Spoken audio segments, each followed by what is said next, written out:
let's go ahead and get in here. So there's plenty in the news. Pharmacy benefit managers, uh, uh, business, the old way of doing business isn't going to work in the future. The, the cat is out of the bag, as they say, right? So the old way of doing business isn't going to work anymore.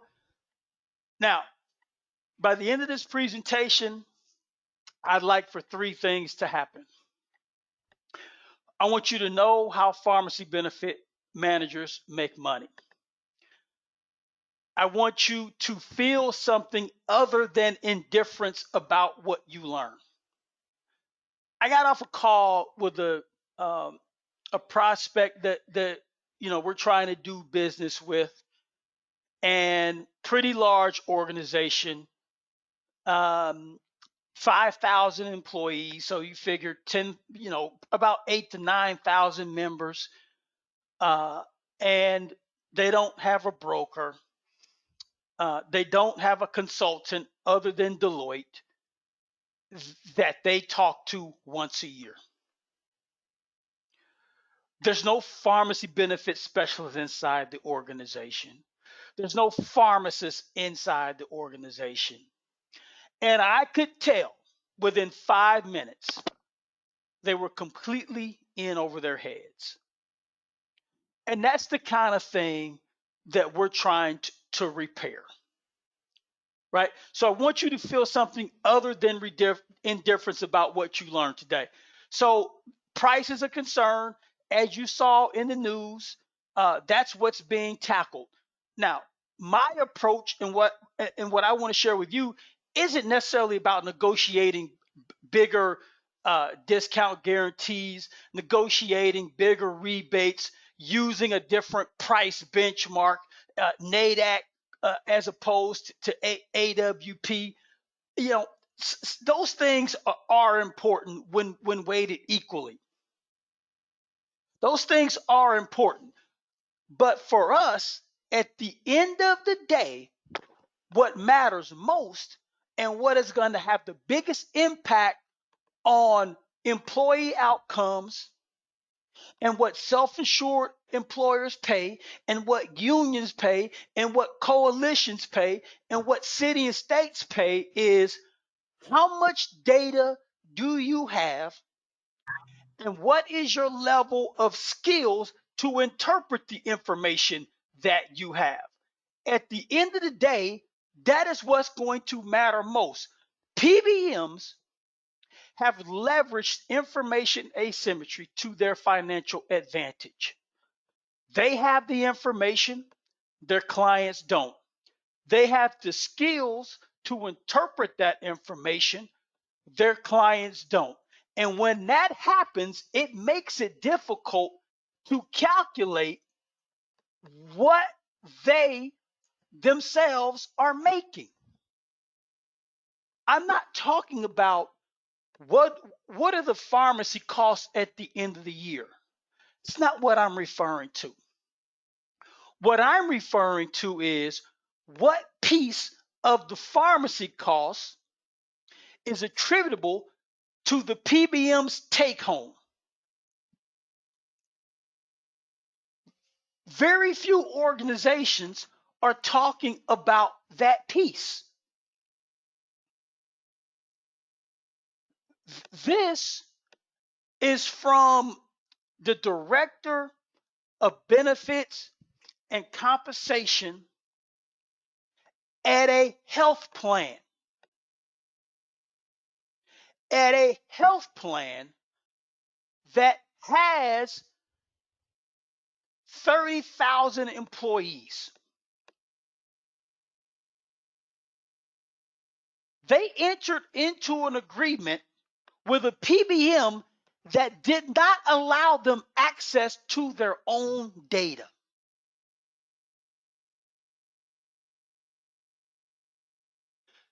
This is not an accident. This is intentional. With better data, businesses make better decisions. when they have the knowledge to interpret that data, they make even better decisions.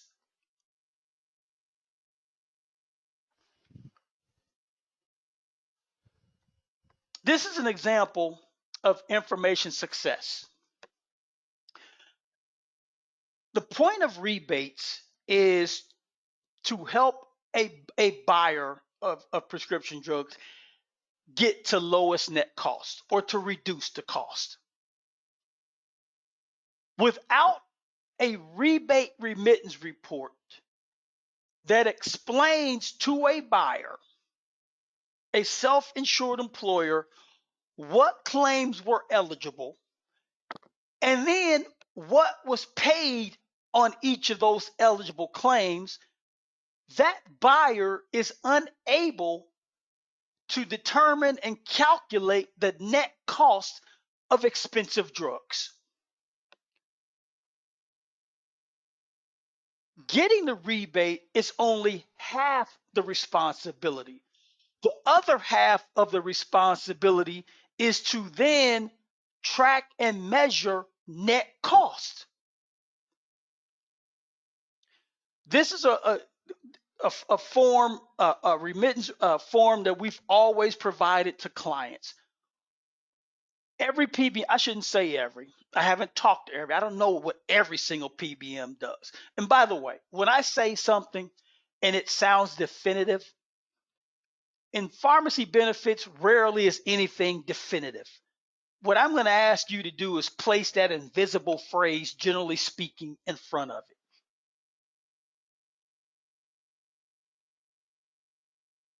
Pharmacy benefit managers today either own or work with, from the very largest 100 billion plus in revenue to the very smallest, either own or contract with or have ownership in rebate aggregation or aggregators. And so those rebate aggregators, if the PBM has negotiated this piece in their arrangement, will provide a report that says, here are all the claims that were eligible for this particular group. So it's by group that we receive these reports. So every group gets their own report. And it outlines in that report at the NDC level. Now, this information is usually populated when we submit these reports. We had to remove it here for privacy reasons. But it details at the NDC level which pharmacy dispensed the drug, which specific drug it was, the claim number, the date it was dispensed, everything. And it will show what the guarantee was in the proposal, and then what was actually paid by the drug maker for each one of those claims. Now, what I will tell you is not all PBMs are created equally in their negotiation and knowledge, so they don't all get the same deals from rebate aggregators.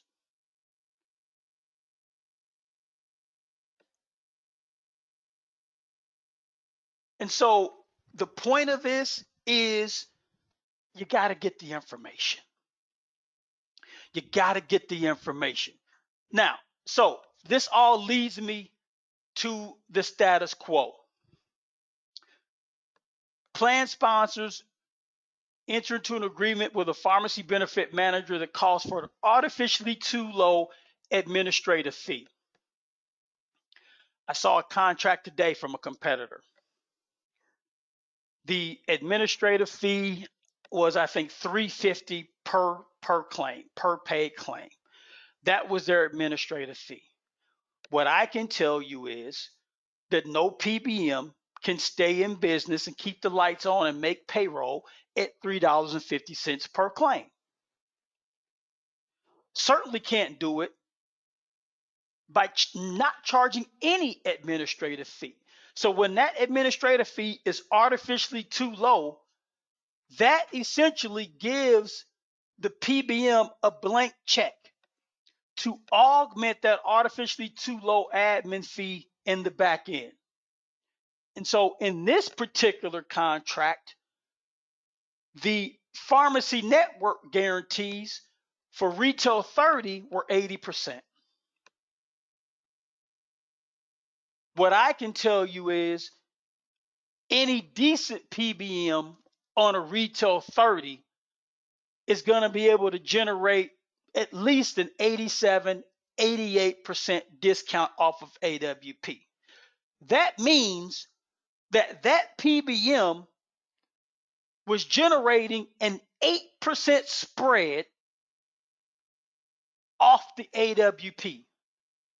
That is a gargantuan spread. You're going to see why here in a bit. But that is gargantuan. That is printing money. That is printing money. Now, this same example that I just illustrated also plays out on the medical side. So PBMs will say, hey, you know what? If you forego the rebate here, right? If you just forego that and just let us keep it, we'll give you a credit on your medical administrative fee. What I'm telling you is that is the equivalent of reducing the administrative fee here and then shifting those costs in any lever that they have available to themselves to pull. We'll talk about contracts here in a little bit, but we don't have nearly enough time to walk through a contract so that you could see for yourself all the different revenue streams and hidden cash flows to PBMs that generate their revenue from a status quo perspective.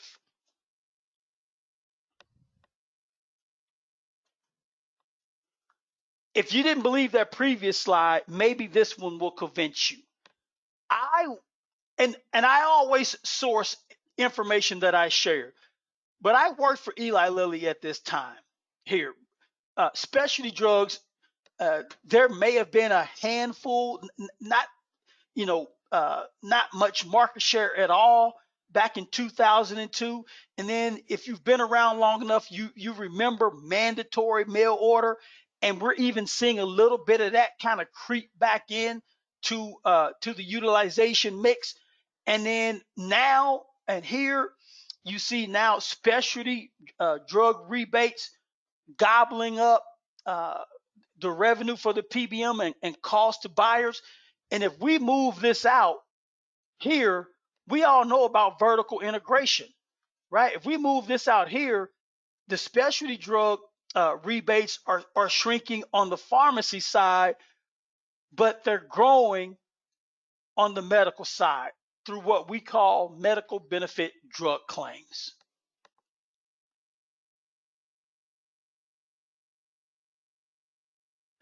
And so what often happens is, you take mandatory mail order, the public, gets irate and politicians get involved and the PBM say, okay, our bad. And then they shift that cost somewhere else. And then later on down the road, they come back to the old methods.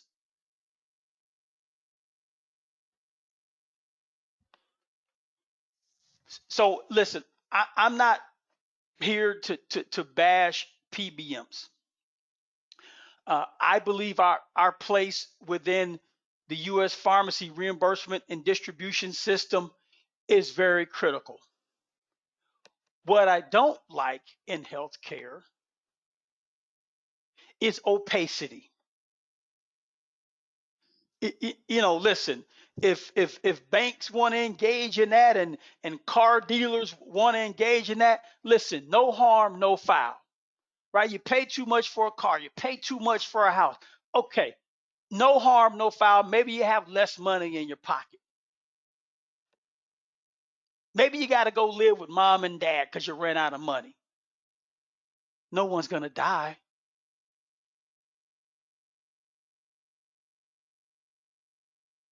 And so what we want to start to do now is to eliminate hidden cash flows to PBMs.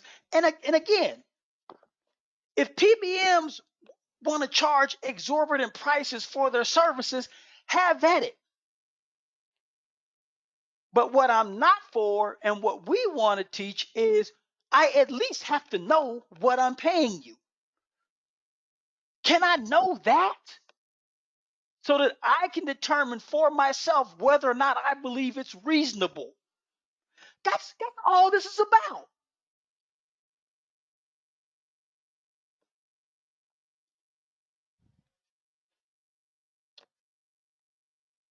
Let me really quickly run through the PBM business model really quickly.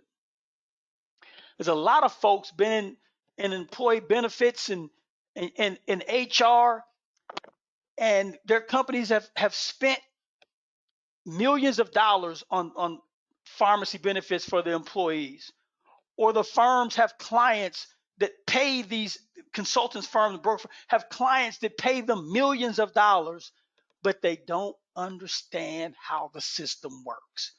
That's the first step. So as pharmacy benefit managers, we contract with pharmacies to have prescriptions from or sites from which prescriptions can be dispensed to our plan participants. We all use the same pharmacies. In fact, once you contract with the major chains, right? CVS, Walgreens, Rite Aid, Walmart, Costco, Kroger, Publix. Once you contract uh, with these major chains, then the independents, it's essentially maybe one or two other contracts for the 20,000 plus independent pharmacies. So it's not 50 or 60,000 different contracts pharmacies, PBMs have to manage, right? It's in the neighborhood of closer to maybe 10 to 15. And they're similar. They're similar. But Express Scripts and CVS and Optum, I mean, they're 1,000 times the size as Transparent RX, but they don't get 1,000 times better pricing power. Not even close, not even remotely close.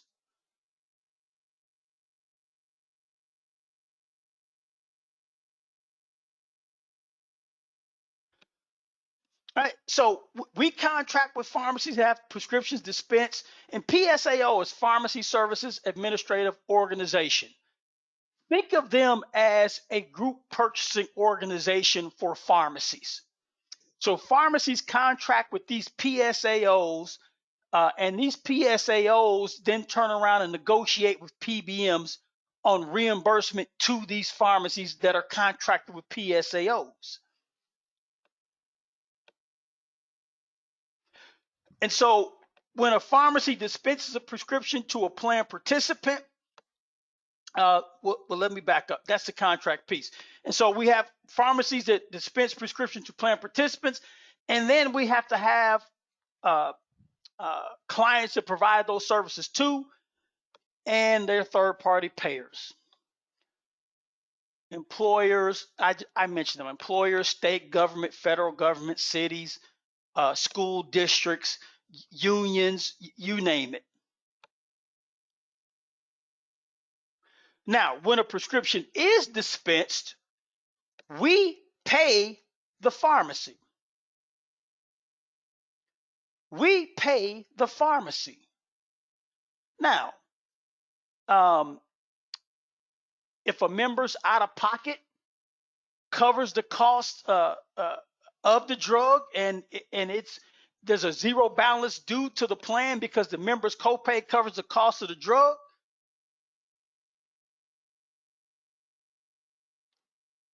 plus a dispensing fee, then we then bill the pharmacy for that overage.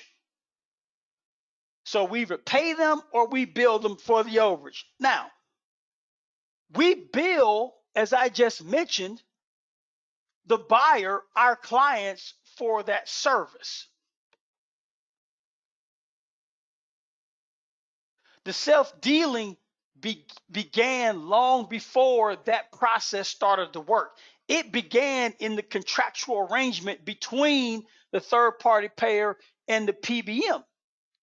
That leads to, you saw in the slide, the status quo slide and the slide that followed, nearly 50% of PBM profits come from what? Manufacturer revenue. Rebates, refunds, same thing, all synonymous. That means that a large chunk of what manufacturers are paying to get their products onto the formulary or are paying for access or market share is being retained by the PBM in the form of a management fee. Remember that artificially too low administrative fee? Out of all four of those fees on that status quo slide, the administrative fee is the only one that is transparent by nature. It's easy to calculate. Okay, $5 per claim. There's 1,000 claims. We owe you $5,000. It isn't nearly that simple with spreads through retail and mail, and certainly not rebates.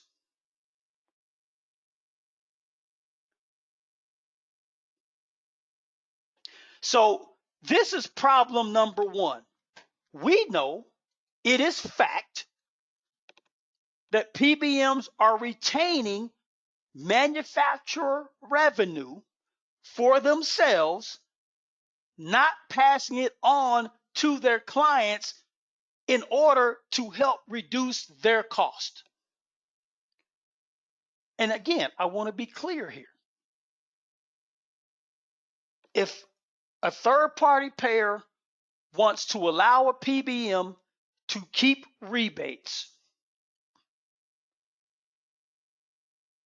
I'm okay with that as long as that third-party payer knows exactly how much the PBM is keeping.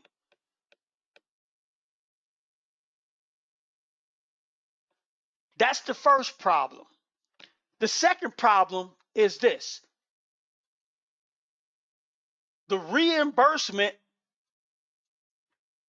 from, and I keep switching because I want you to understand that everything's not black and white in pharmacy benefits. There could be 10 different names for things, but the third-party payer, the purchaser of PBM service, the buyer. The second problem is when they pay a PBM for dispensed prescriptions, far too often the amount that is paid is higher than the amount reimbursed to the pharmacy. That's what creates the spread. Spread isn't an accident, it is intentional. And much like rebates, I'm okay if a group says, we're okay with you keeping spreads as a way to earn your revenue, right? We want companies to make a profit. We just don't want it to be egregious, right? And we want it to be transparent. I'm okay with you making a spread, but I got to know what that spread amounts to so that I can determine whether or not it's reasonable.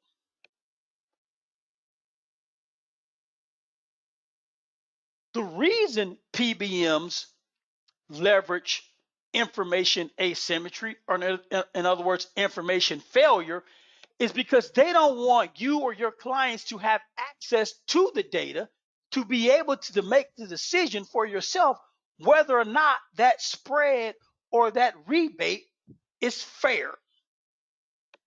And I don't even want to use the word fair. What do they say? Fair is a place where they judge pigs. Reasonable.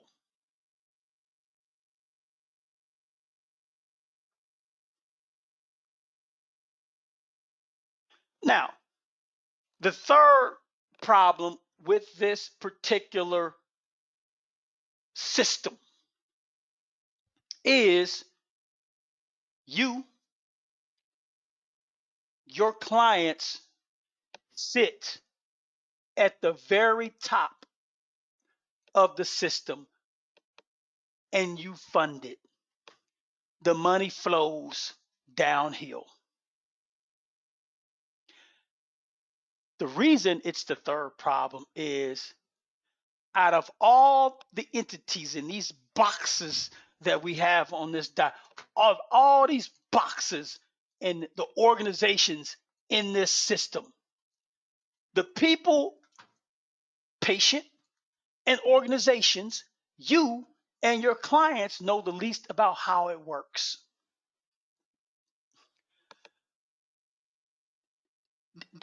And the industry has leveraged that unsophistication to make money to their financial advantage. As I stated up front, selling used cars, airline tickets, mortgages. You want to do that? And listen, I'm the chump that falls for it. Okay, no harm, no foul. But in healthcare, nah.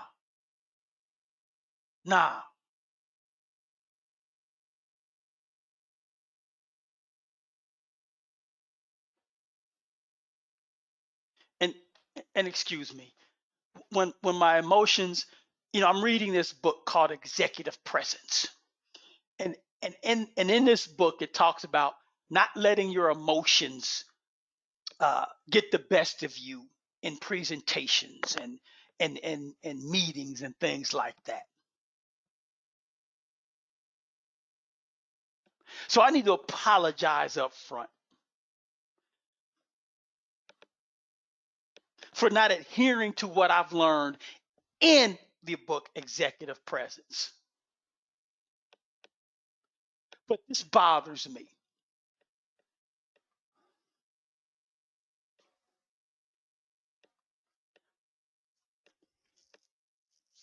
I talked about the spread. I don't believe AWP is a bad thing. I don't. A bad benchmark used to determine ingredient costs and what a third party payer pays. What I believe is bad is the manipulation of AWP. That's what I believe is bad. So we talked about the second problem, uh, the spread pricing, and let's use generic drugs as an example. Just from a volume standpoint, that's where spreads are going to occur the most. There's where there's more room for spreads in generic drugs, which you're going to see here in a second. Generic drugs have more than two prices, but primarily the two prices used the most to determine what a third-party payer pays, what a patient pays in terms of their co-insurance and cost share, are the AWP minus a discount and the MAC.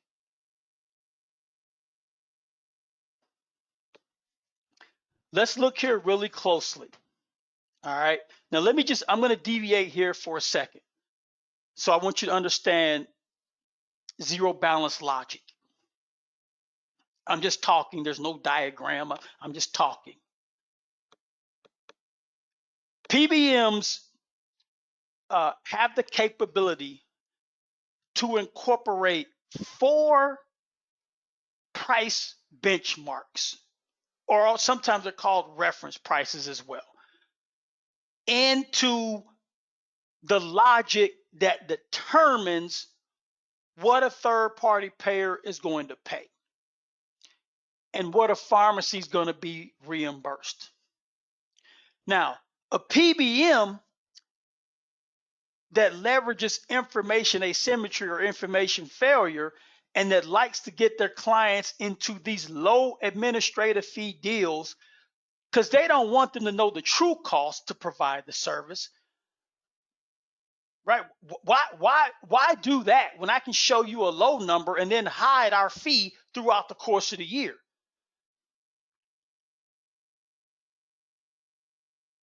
On a $5 million spend, I mean, shoot, it wouldn't take a whole lot to hide 5 to 750,000 in my fees in 5 million.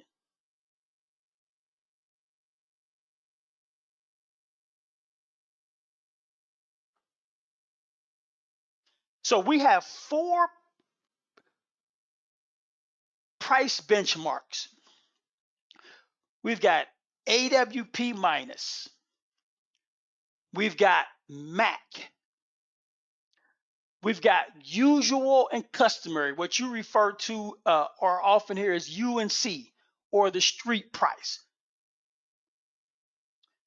The AWP comes from the manufacturer, and different companies report those prices.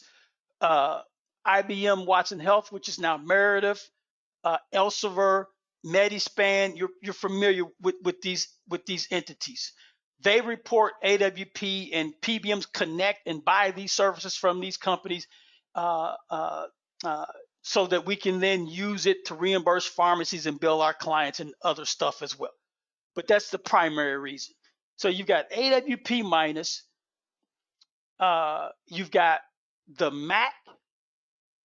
PBMs control the MAC, right? Should have right around 3,000 NDCs on the MAC list, generic drugs and multi-source brands. We determine what drugs are on those lists and what the prices are going to be. The usual and customary is determined by the pharmacies, but the pharmacies usually set their usual and customary very high to exceed the AWP minus discount, because if their UNC is lower, that's all we're going to reimburse them if it is lower than the AWP minus discount. If that's not confusing, most PBMs with pharmacies today, in our reimbursement methodologies to them, we include WAC, wholesale acquisition cost. Don't have time to get into that today. But that's not one of the 4. AWP minus, MAC, UNC, and then finally the member's copayment. Zero balance logic, or let me back up. Lesser of logic says, as a third party payer, we are going to bill you the lesser of the 4 pricing benchmarks I just laid out. So whichever one is the lowest amount, that is what would determine the bill our clients would receive from us. Zero balance logic says that if the member's copayment covers the cost of the drug, then there is zero balance due to the plan.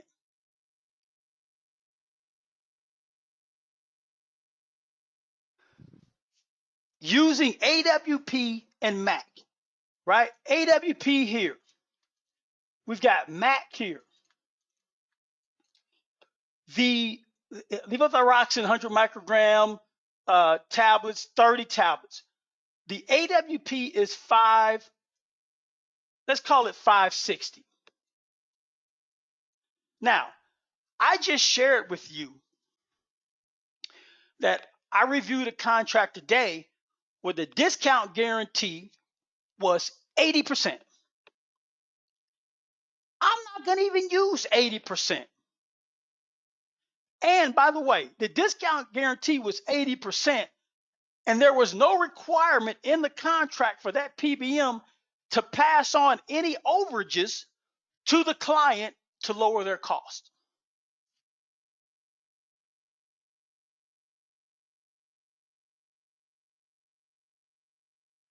Let's use 85%. So an 85% discount off of 560. I just did, let's call it 4, it's a little bit more. Let's call it 475. It's a couple dollars, maybe $1 more than 470, but we're just easy math here. That leaves $85. And see, information asymmetry says this: you don't know what the pharmacy paid to put the product on the shelf. The PBM does, but you don't.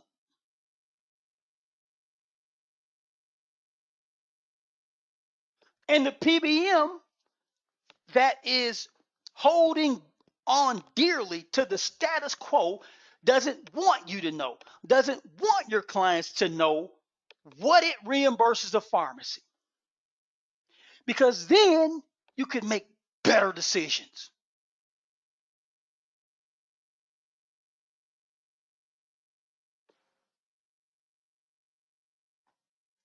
So this PBM or a PBM could reimburse the pharmacy what they paid to put the product on the shelf. Let's call it $4. That covers the cost of the drug. That covers the ingredient. The PBM could mark up the cost 100%. Let's give the pharmacy another $4. And by the way, we all know that that's not what happens, because if it did, pharmacies wouldn't be leading the charge in identifying all the different duplicitous acts that PBMs engage in to generate revenue for themselves. By the way, when a PBM generates revenue, it costs somebody something.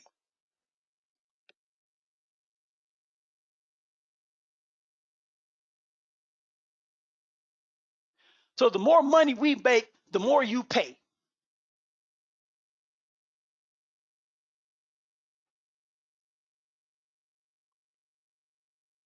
So the PBM could reimburse the pharmacy, mark it up $100. Now we're at $8. Let's call the dispensing fee $2. So the PBM, out of its bank account, pays $10. Listen,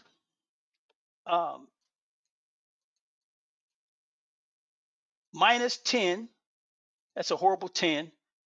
That leaves $75. That's a spread.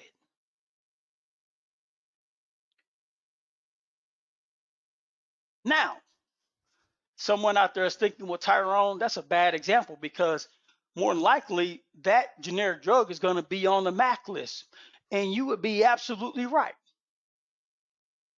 More than likely that drug is going to be on the MAC list. But it doesn't take a whole lot that aren't on the MAC list to generate these type of spreads.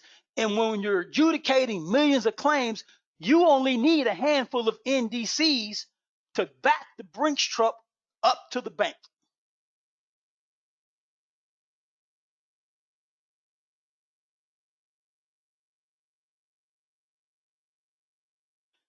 And so let's say, shoot, on the MAC list, cost us $15,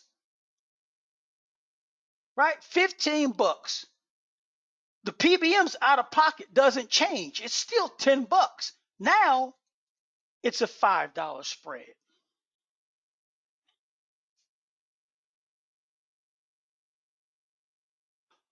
All because of the status quo, get you into this low admin fee deal.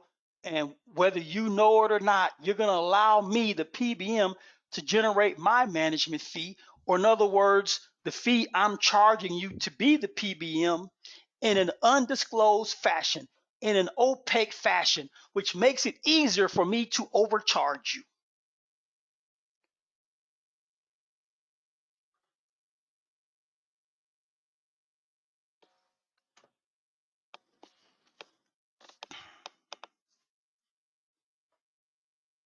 Just happened to the state of Ohio. This is what triggered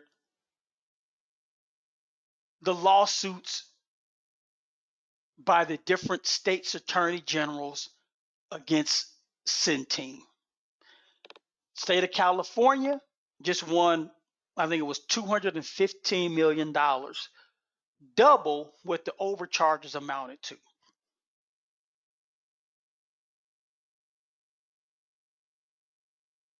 The state of Ohio pivoted. They got smart. I'm telling you from firsthand experience.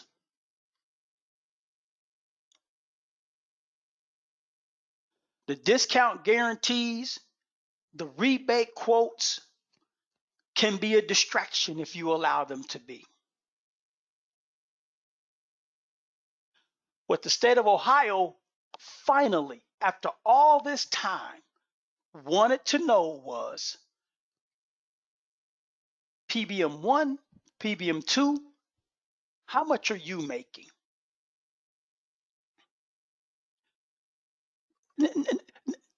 Never considered that prior to 2019, I think it was. Never considered it.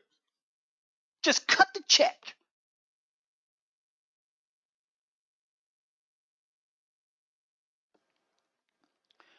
When they uncovered $223 million per year just in spreads. Because think about it.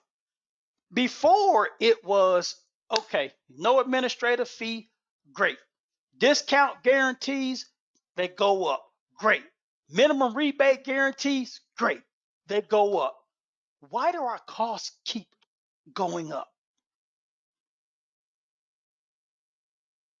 Beyond new utilizers and inflation, why do they keep going up, exceeding those measures, those cost drivers?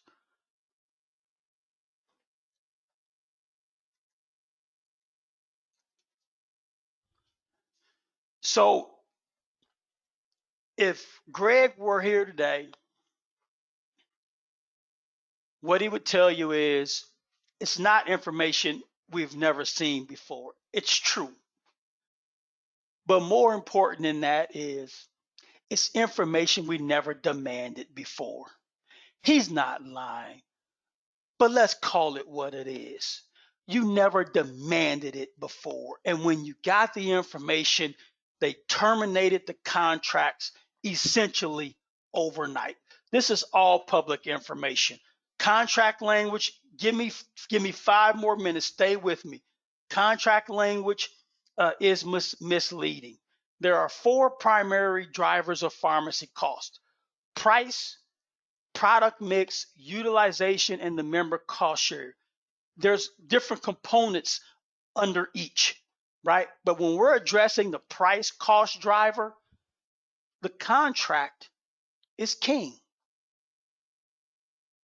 It is the contract that dictates whether or not a PBM is going to be able to generate almost $250 million in spread pricing for itself.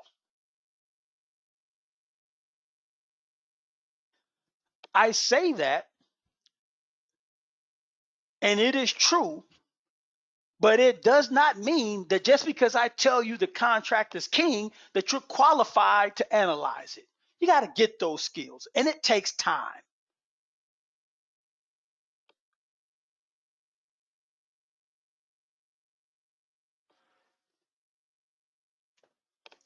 And by the way, it doesn't matter.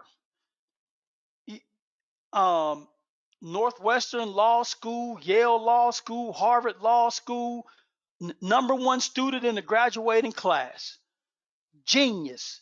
If they've never been trained in pharmacy benefits management,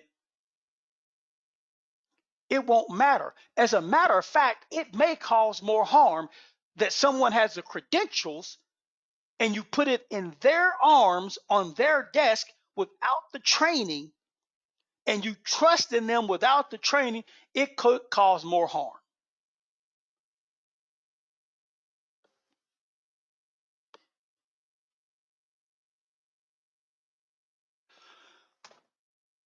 Contract language leads the reasonable person to believe there's only one maximum allowable cost list.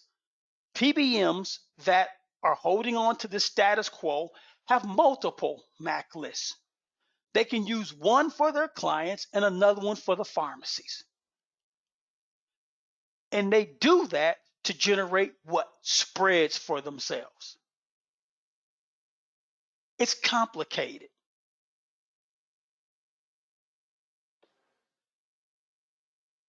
It's complicated. And PBMs hire smart consultants from the largest firms to help them figure out. When I say I'm talking consulting firms, Price Waterhouse, PwC, Deloitte, these firms are working both sides of the table.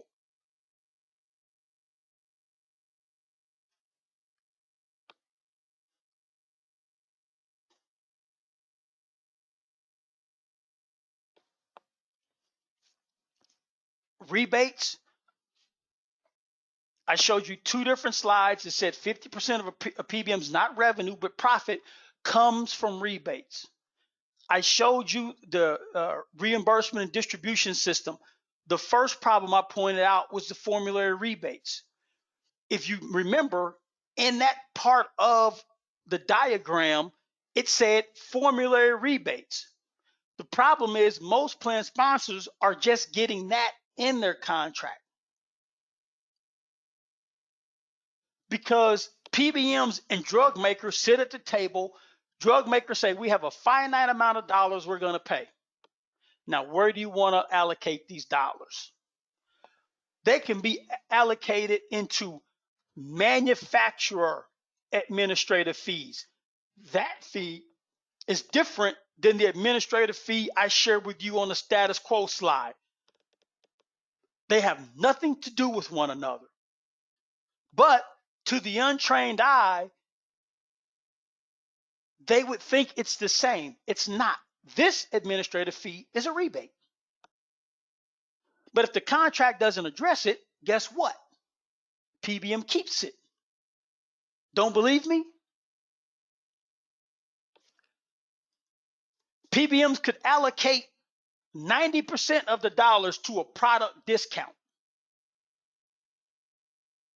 and 10% to everything else. If product discount isn't addressed in the contract language, guess what? The PBM keeps it for itself. That's its management fee. This came out, I think, in 2018, 2019. Express Scripts sued Kaleo, which was a drug maker, for rebates. It believed Kaleo owed it. Kaleo refused to pay it. They didn't think Express Scripts would sue to make the information public. Lo and behold, they did. Here's the manufacturer administrative fee.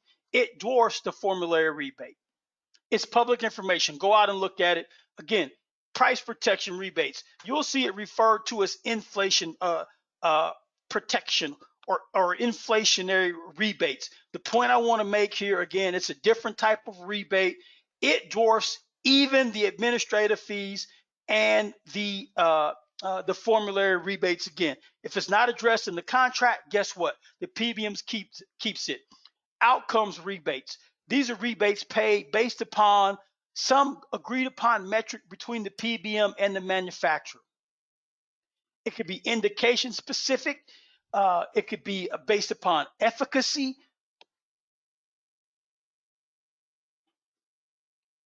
Right? And this has been going on for over 10 years. And it's growing every year. It's growing every year.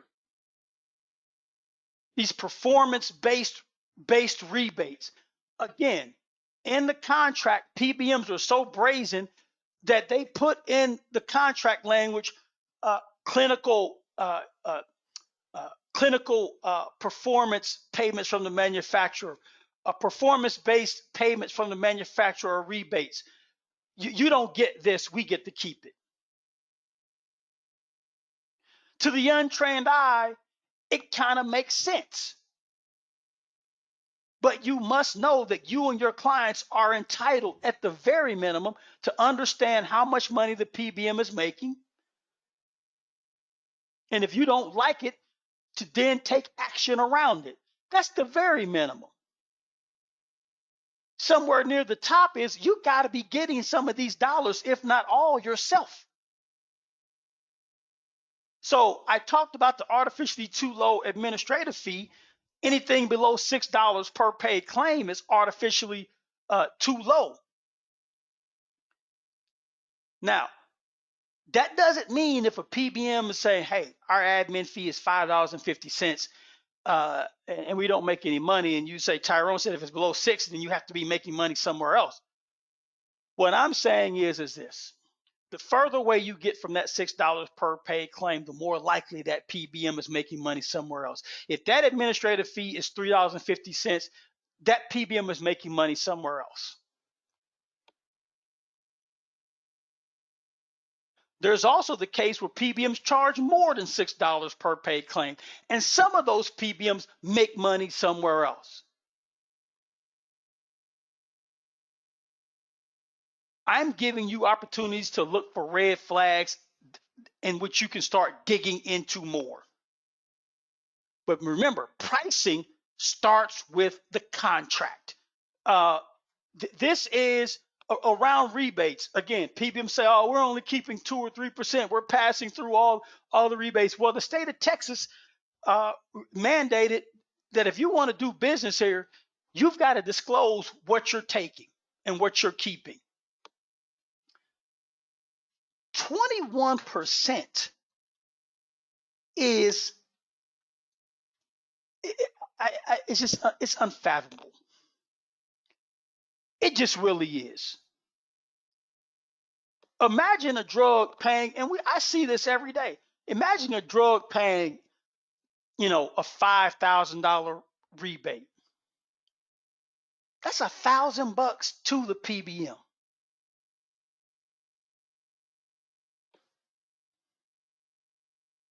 that they didn't disclose.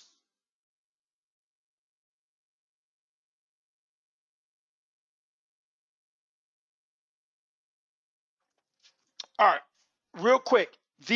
I talked about rebate aggregation and how PBMs themselves have adopted rebate aggregation. This diagram illustrates how the larger PBMs have created group purchasing organizations that do or perform the rebate aggregation. Not only that, they have moved them offshore.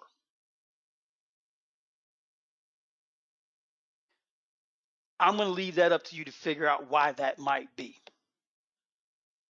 The reason I'm sharing this slide with you is that when a state like Texas mandates you share the rebates that you keep, the PBMs form GPOs that then go to drug makers and say, we don't pay us a rebate, right? Pay us what's called a GMF, a group purchasing organization. That's the G, management fee.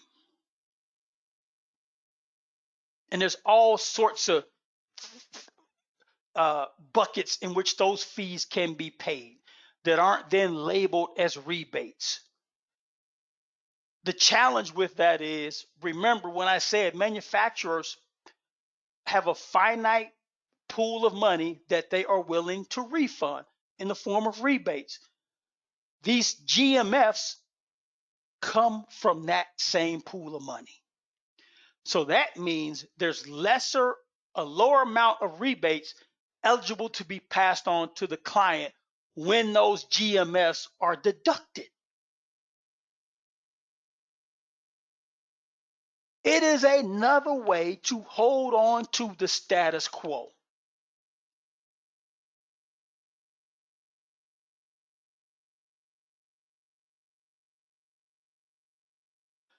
You hear people talk about all the time, I'm willing to pay more for good service. I'm willing to pay a little bit more for good service. You know why you don't fly Spirit Airlines? Because they got bad service. That's why you don't fly Spirit Airlines.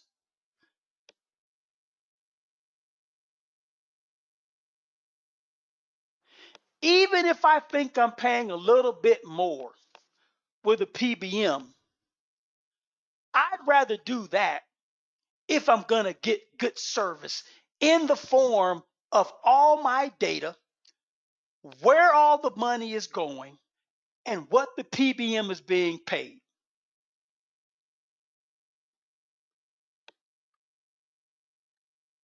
Isn't transparency a part of good service? You got to know what the PBM is keeping in its bank account.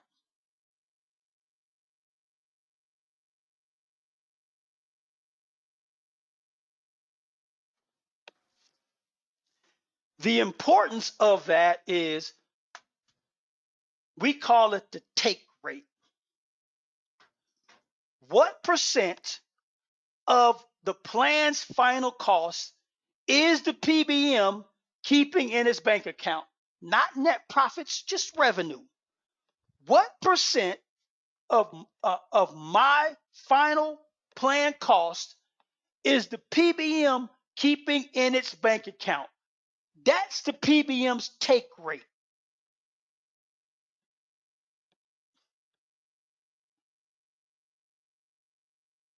If I'm a broker and I'm prospecting, I'm getting in and stealing business with, let's talk about your PBM take rate. What?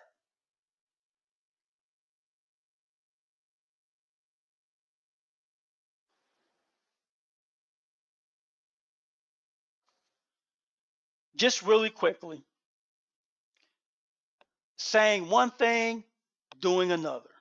Saying one thing, doing another. The CEO, CVS Health, he's retired now. Uh, he came out and said this. It's public information. You can probably go out on the web and find it yourself. In layman's terms, we're going to make as much money as we possibly can. You cannot get away from it. Whenever a PBM is caught with their hand in the cookie jar, you cannot get past the first sentence in their explanation without them using the word contract. You cannot, whenever a PBM gets caught with their hand in the cookie jar, you cannot go past the first sentence in their explanation without them using the contract. Yet, their clients put the contract on the back end of their procurement process when shopping for a PBM.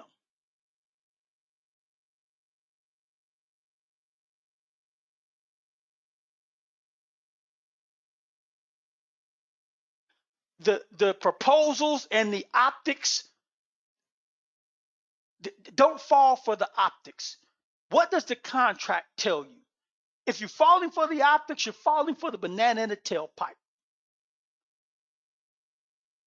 What does the contract tell you?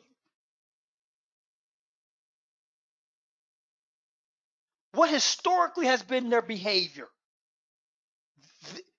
He is saying we're going to make as much money as we possibly can. The amount of money that we make is ultimately going to depend upon how smart our clients are. That's what he's saying.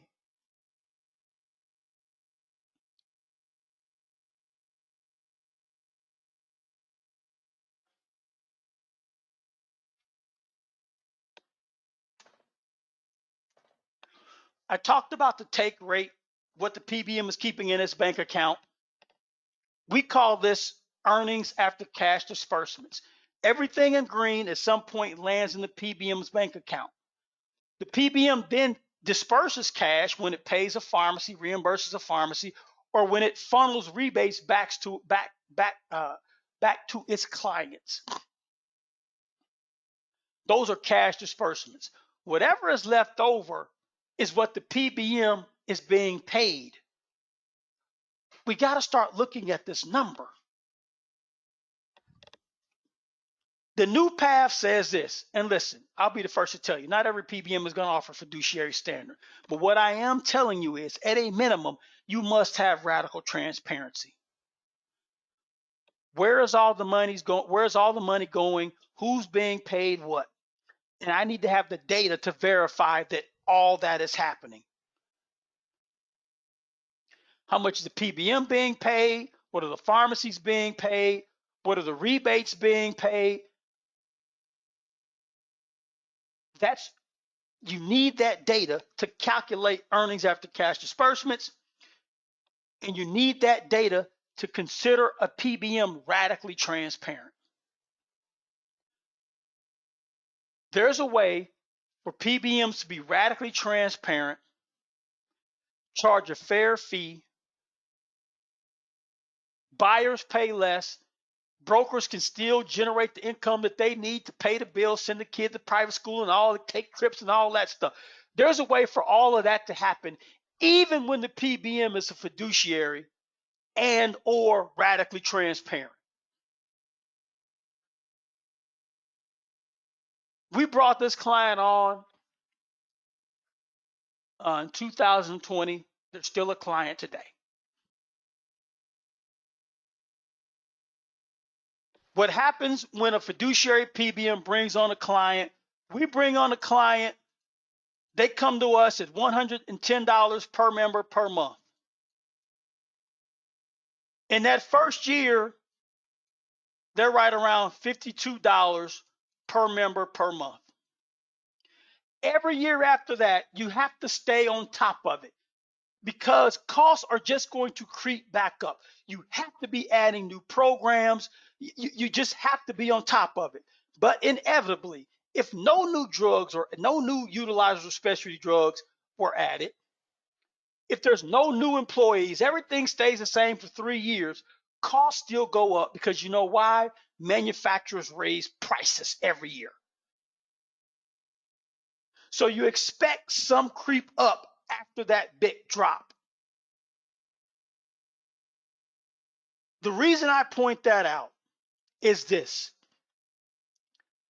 Prime Therapeutics gets better prices than we do. They get better rebates than we do. But they got to make more money to keep that big aircraft carrier moving. That's why they can't let go of self-dealing and double talk and hidden cash flows because they got to generate that revenue. I talked about earnings after cash disbursements. And listen, make your money, Prime. Make your money. All I'm saying is just tell your clients what you're making. Your net profits, that's public information. Don't really care about what you spend on rent and salaries. That's your business. But I need to know what I'm paying you. And if you still want to charge 57, some plans will pay it. The brand recognition is there. The trust is there. Just charge it. Don't hide it. The earnings after cash disbursements, the PBMs, what they were being paid to be the PBM, $35 per member per month, the difference between these two. At a minimum, that was their management fee. The prices I'm showing you here are all in. This is drug cost, our admin fee, ancillary programs, clinical programs, everything. What bothers me the most is that their fee, their management fee to be the PBM was higher than what the drugs cost. That could not happen.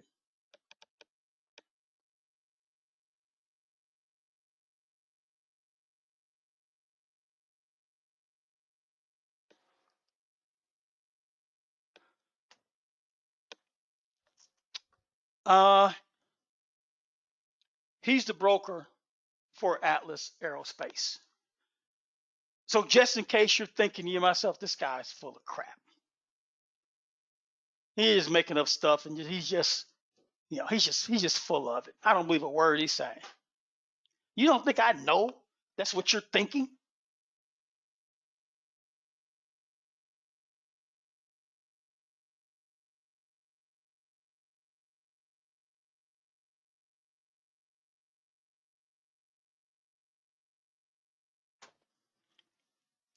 There's a lot that goes into that, by the way. The cost management process, I'm talking everything down from the prior authorization process and how PBMs go about that. I'm talking about the formulary and the management of that process, the network pricing, alternative funding. There's a lot that goes into that. You're here today because you're aware that some problem exists. Maybe you're not a consultant or a broker or or an HR, a benefits director. Maybe you want to break into the industry.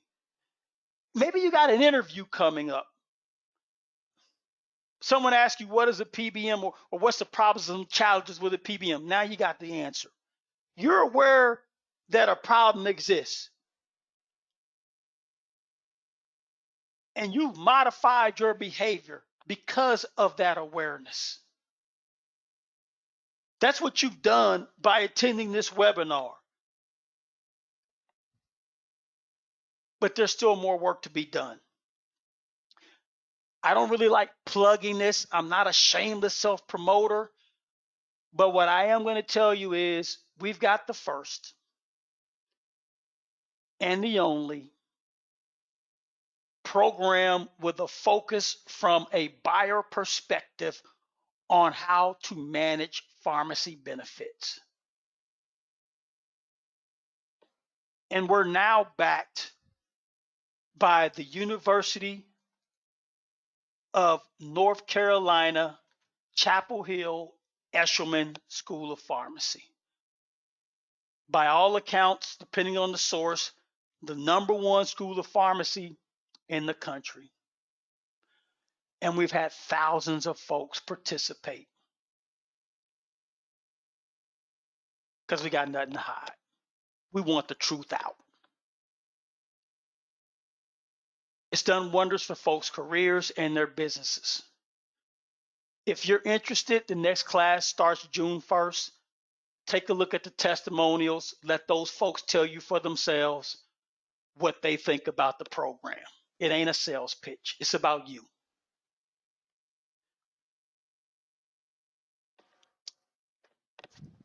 Don't be like me. And I'm wrapping up here. I sound like a preacher today, but don't be like me. I know nothing about cars. When I go to the car shop, my only chance is to act like I know what I'm talking about. Raising my voice, stomping my foot on the ground, huffing and puffing. You're recommending something to me I don't need. I need this because I don't want to get taken for a ride. Or I got to trust the Google reviews. Or I bring someone with me who knows what they're talking about so I don't have to embarrass myself. Get the knowledge more than you think you may need, or bring someone with you who you know for sure is an expert. It costs too much money to offer a pharmacy benefit to have anyone part of the decision-making process who isn't an expert. Thank you for my time. I'm going to stick around just in case any messages come through, but you'll get a link to a recording of this, and maybe I'll see you in class. Thank you.